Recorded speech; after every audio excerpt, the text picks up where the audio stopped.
All right, good morning, everybody. Excited to be on here with you guys today. And before we get going, any specific questions, anything you want to ask about before I jump into what I plan on talking about today?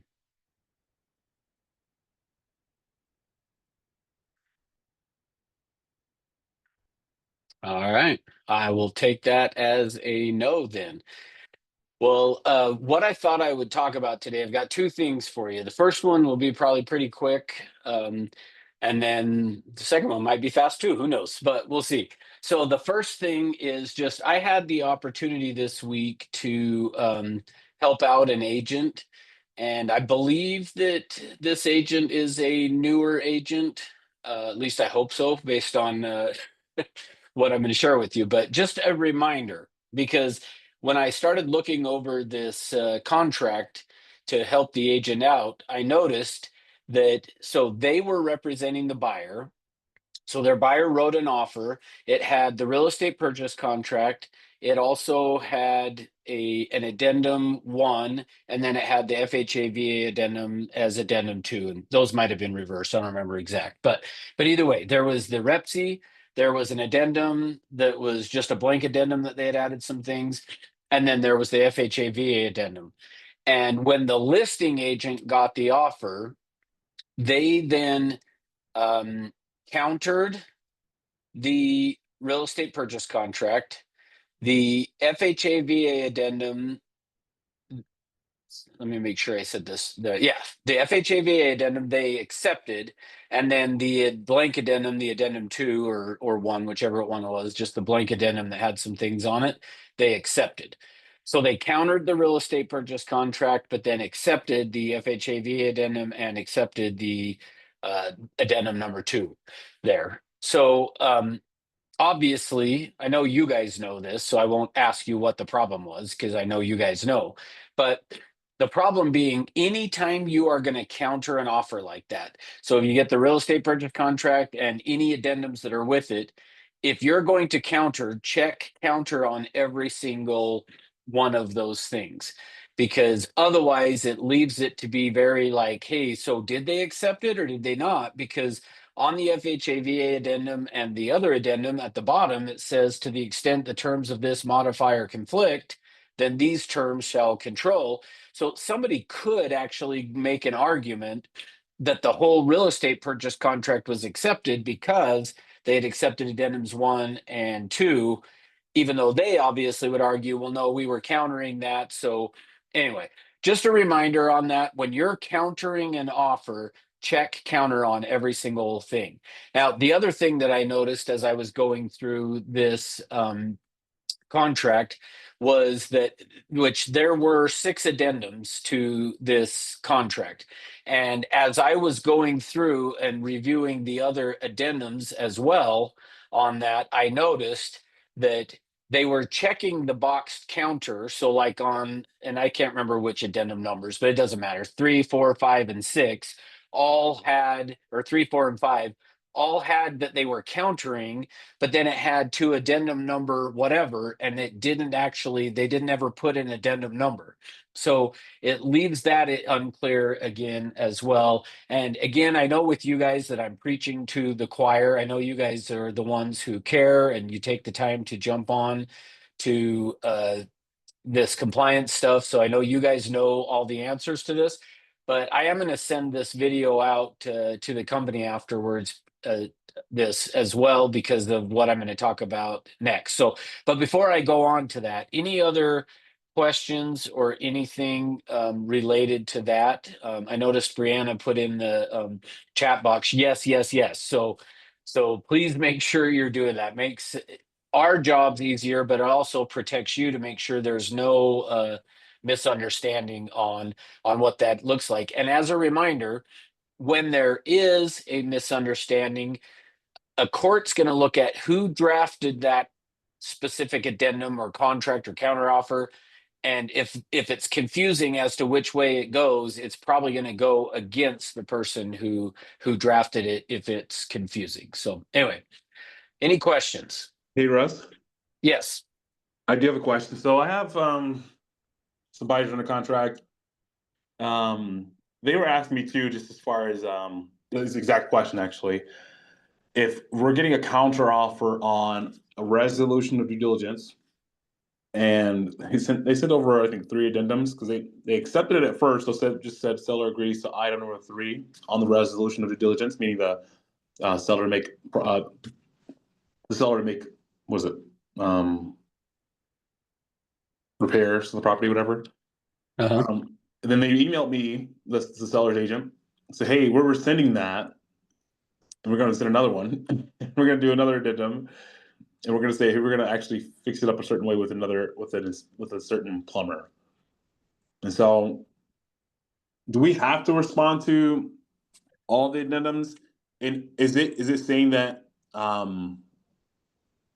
they're not agreeing to what we said? Because we said have a licensed plumber go in and do it, and give us an invoice and give us all of the information.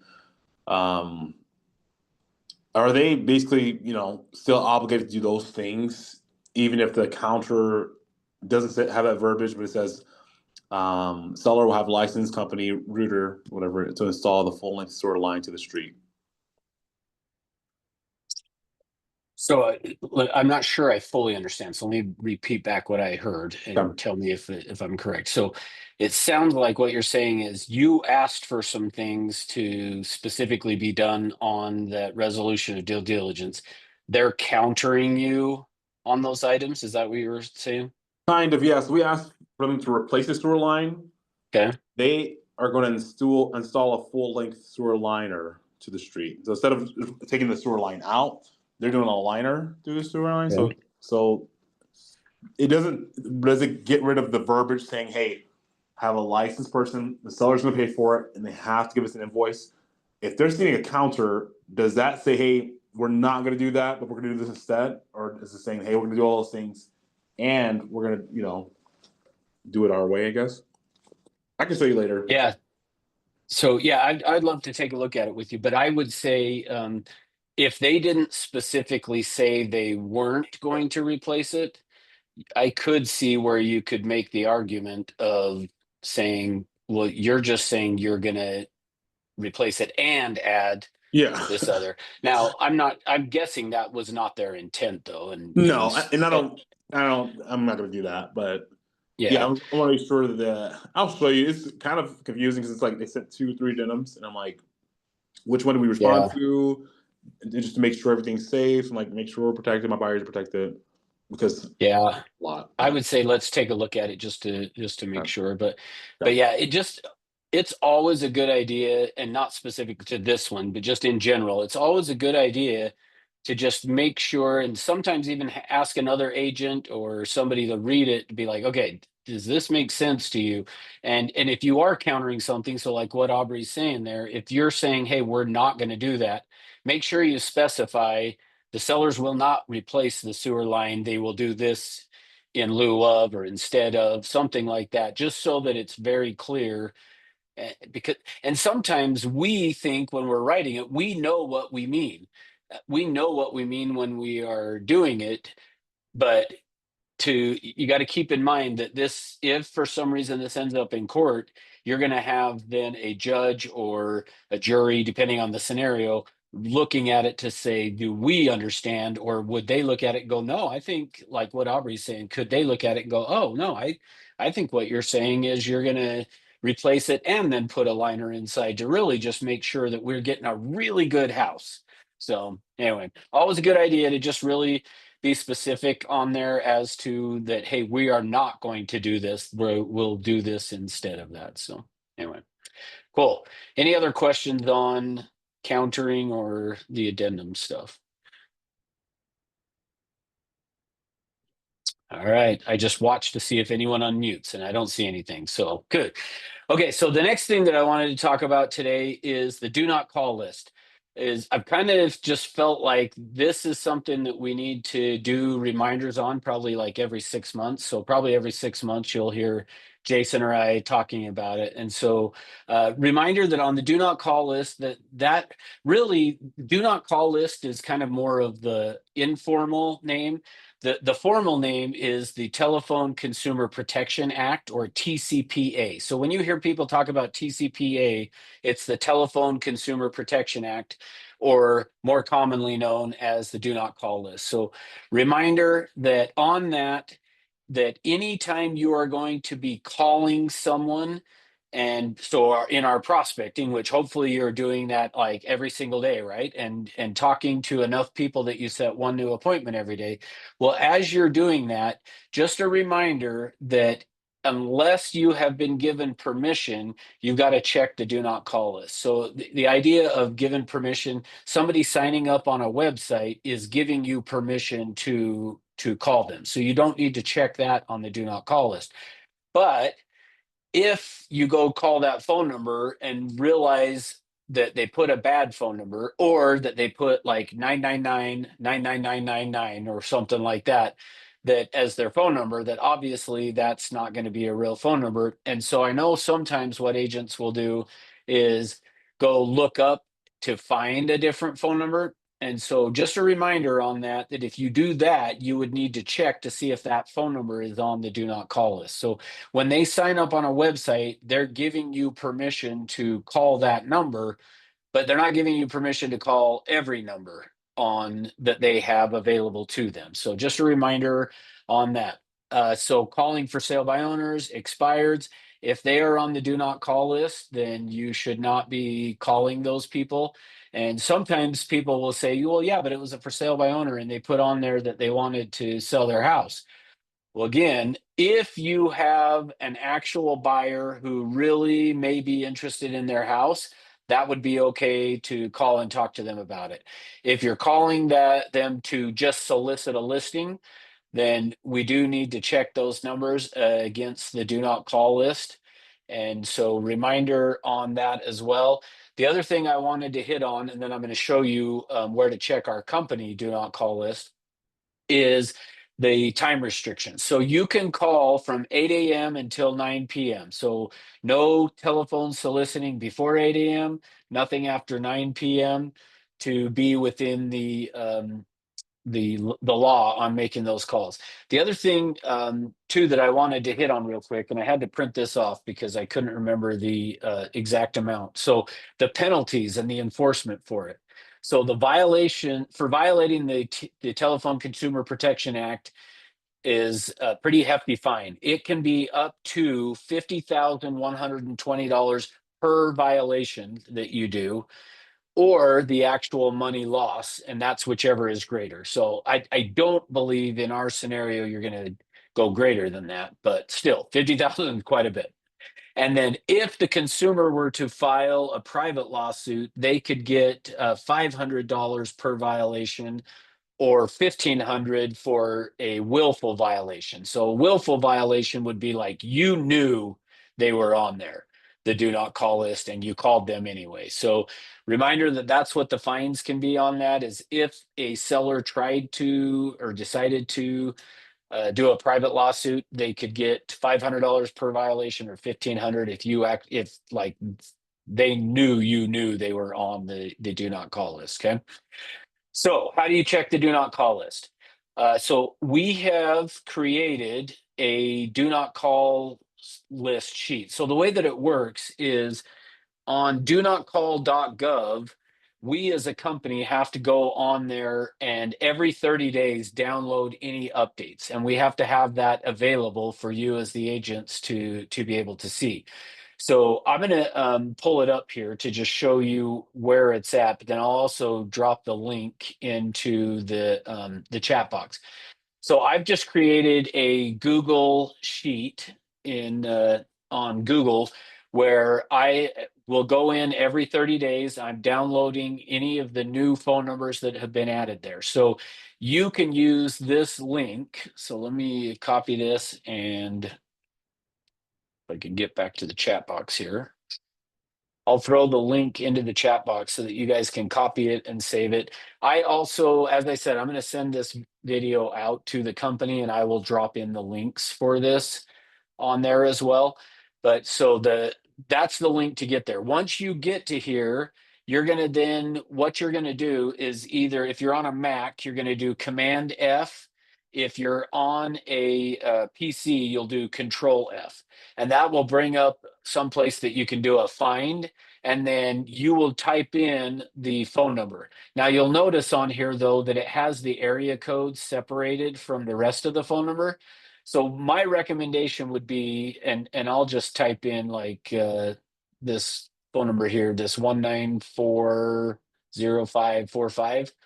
So it's showing here that it's one of one. So then I could just look at this and see the zip code there to see, oh yeah, if it was a 385, it's on the do not call list.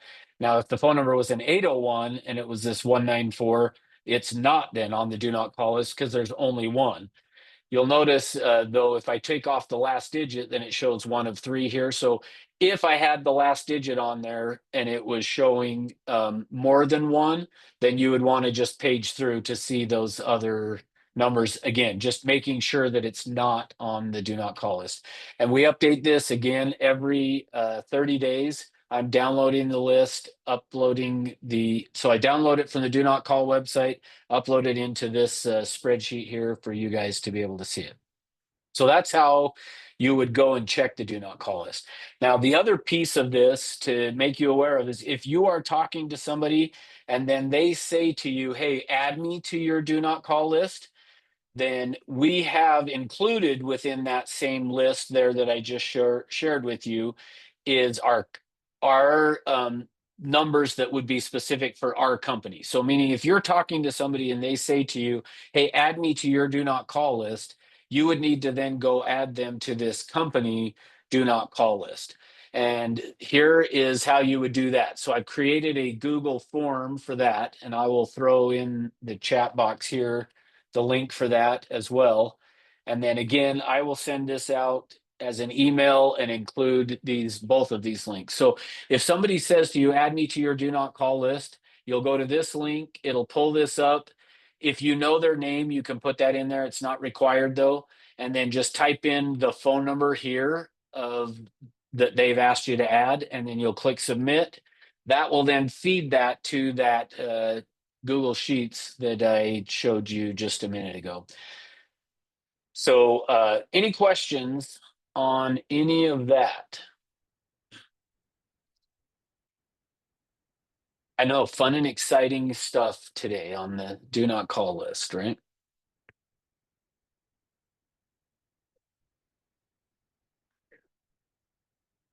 Okay.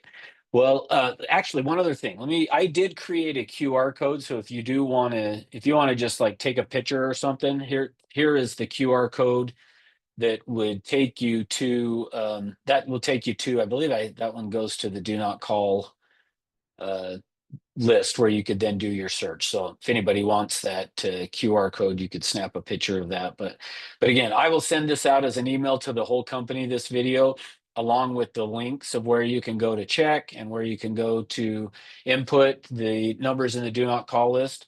And again, this is something we'll probably do about every 6 months, and that is just for our protection as a company. So if you do go and make a phone call and somebody tries to come after us as the company, we can then show, hey, we have done the training and I've sent out videos and all that kind of stuff. So anyway, any questions, thoughts, comments? Yeah, Russ. So if we're going to make a call to for sale by owners and on Red X's list, it doesn't show it as do not call, do we have to take every phone number that's not shown there as do not call and check it on your new list to see if it's a recent add to that list?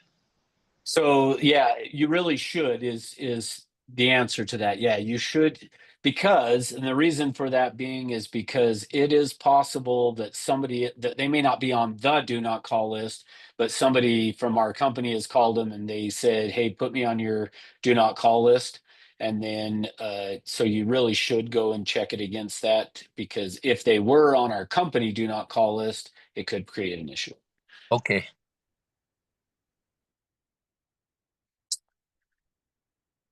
All right. Any other questions? That was a great question, actually, Greg. So thank you.